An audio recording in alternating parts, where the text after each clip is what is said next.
Hello and welcome. This is Hena Talati and you are watching It's Tomorrow News. A cyclone is a system of winds or a large air mass that are rotating inwards to an area of low barometric pressure such that in the Northern Hemisphere it is anticlockwise and in the Southern Hemisphere it is clockwise circulation. Cyclones are characterized by the inward spiraling winds that rotate about a zone of low pressure. The largest low pressure systems are polar vortices and extratropical cyclones of largest scale. Warm core cyclones such as tropical cyclones and subtropical cyclones also lie within the synoptic scale. Cyclogenesis is a process of cyclone formation and intensification.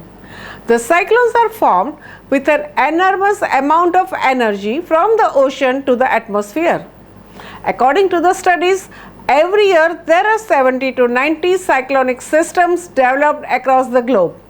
The surface wind gets spiraled towards the low pressure system due to Coriolis force. The cyclonic systems are not formed in the equatorial region because of the Coriolis force is negligible between the latitudes 5 degrees north and 5 degrees south. Tropical cyclones form only over the warm ocean waters near the equator. Warm, moist air over the ocean rises upward from near the ocean surface. It leaves less air near the surface. So basically, as the warm air rises, it causes an area of lower air pressure. Air from the surrounding areas with the higher air pressure pushes into the low pressure area. Then this new cool air becomes warm and moist and rises too. And the cycle continues as the warmed moist air rises and cools. The water in the air forms clouds. The whole system of clouds and wind spins and grows, fed by the ocean's heat and water evaporating from the ocean surface. As the storm system rotates faster and faster, an eye forms in the center. It is very clear and calm in the eye with a very low air pressure. Higher pressure air from the above flows down into the eye. When the winds in the rotating storm reach 39 miles per hour, the storm is called tropical storm. And when the wind speed reaches 74 miles per hour, the storm is officially a tropical cyclone or hurricane. Tropical cyclones usually weaken when they hit the land because they are no longer being fed by the energy from the warm ocean water. However, they often move far inland, dumping many centimeters of the rain and causing lots of wind damage before they die out completely. Cyclones are divided into categories depending on the strength of the winds produced. There are many different classification scales, but one you may be familiar with is the Saffir-Simpson hurricane scale. The polar cyclone is also known as Arctic hurricanes in the Northern Hemisphere. This is due to their energy sources. The heat is transferred from the water to air and latent heat is released in the form of cloud condensation. The forecast of the polar cyclone is difficult as they take less than 24 hours and they are formed quickly. They are formed over the Arctic and Antarctic seas. The Mesocyclone is considered to be one of the strong thunderstorms. The Mesocyclone is found within the convective storm in the form of the vortex of air. The air rises and rotates along the vertical axis. The direction of this air and low pressure system are the same in the given hemisphere.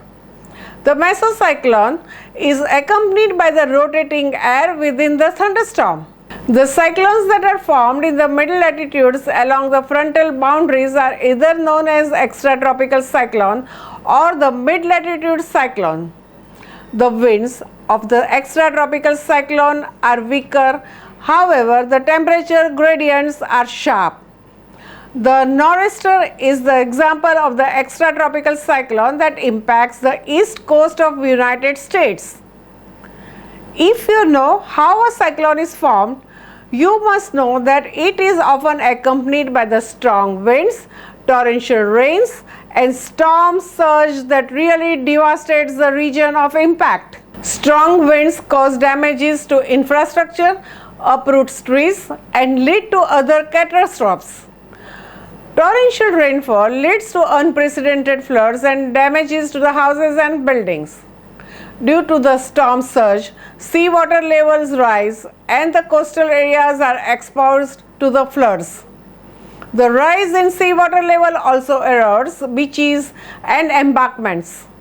Severe cyclonic storms resulting in the floods can damage vegetation and livestock. Due to the strong winds and flood conditions, the soil becomes infertile. In addition to this, cyclonic storms result in the loss of human, plant and animal lives and affect the country's economy. As per the Indian Meteorological Department, 13 coastal regions and unitary territories in India are prone to cyclone. This happens because of the long coastlines of 8,041 kilometers, which is exposed to nearby 10% of the world's tropical cyclones. For that cause, both the coasts of India experience cyclonic storms often. Among both the coasts, some states are more vulnerable to the cyclones than others. The most vulnerable states in India are West Bengal, Andhra Pradesh, Tamil Nadu, Odisha, Puducherry and Gujarat. That's all for now. For more news updates, stay tuned with us. It's Tomorrow News. For more global weather updates like this, subscribe our channel and hit the bell icon for regular updates.